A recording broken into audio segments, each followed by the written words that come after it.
I called Saif al-Islam, Colonel Gaddafi's son, yesterday to express our strong disapproval of the use of force against protesters. We have summoned the Libyan ambassador to the Foreign Office in London today, again to express our absolute condemnation of the use of lethal force against demonstrators.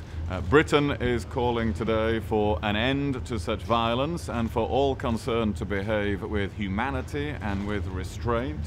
Secondly, for there to be access for international human rights monitors to Libya as soon as the situation allows.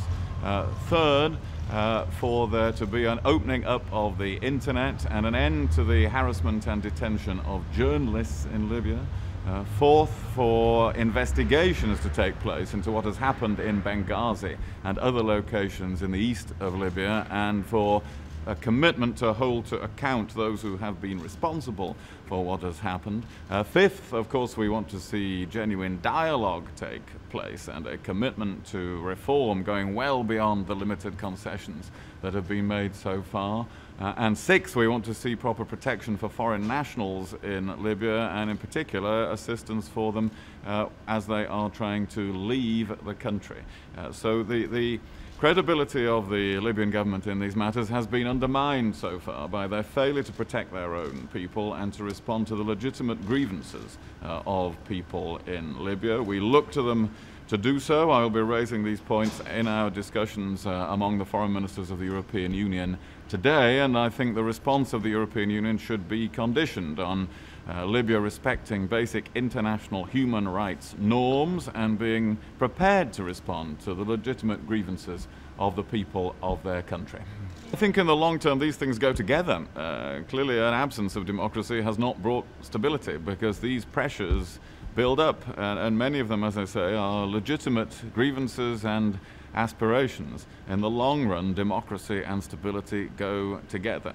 We must respect the fact that countries can move in different ways towards democratic systems, but if they refuse to do so at all, well, then this is the situation that results. To President al-Gaddafi, please. Well, I think the message on Libya, as I conveyed it to Saif al-Islam, Colonel Gaddafi's son, when I spoke to him yesterday, is that we deplore the use of violence against protesters. We have summoned the Libyan ambassador in London to the Foreign Office today to register our absolute condemnation of the use of lethal force against demonstrators. We call now for an end to violence and for all concerned to behave with humanity and with restraint. We would like to see access for human rights, international human rights monitors to Libya as soon as the situation allows.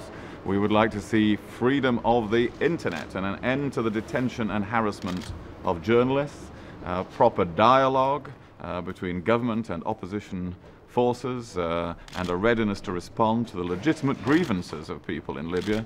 And we would like to see protection for foreign nationals and assistance to them in leaving the country. How can Europe deal with all the region? With the whole region? Well, that is one of the things we'll be discussing, of course, at the Foreign Affairs Council today. And I think Europe needs a more ambitious policy in its neighborhood, in its southern neighborhood, to reinforce positive trends, to encourage civil society, help the building up of political parties in a proper democratic way in countries like Egypt and Tunisia that are now open to that. I think we need to provide the necessary technical and economic assistance, but we also should be setting clearer conditions for the future, that if the European Union is going to help, well, then we do expect human rights to be observed and democratic norms to be established and maintained. One more question. Yeah. Yesterday, Minister Gaddafi's son promised to fight against the last bullet to keep the regime.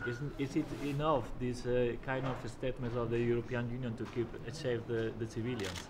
Well, I think that the strong international pressure that I'm advocating makes a difference. I think that in Libya they are conscious, in the Libyan government, of the international pressure. I had a discussion with him myself yesterday, and so it's very important we speak loudly and together on these subjects, as I hope we will do today.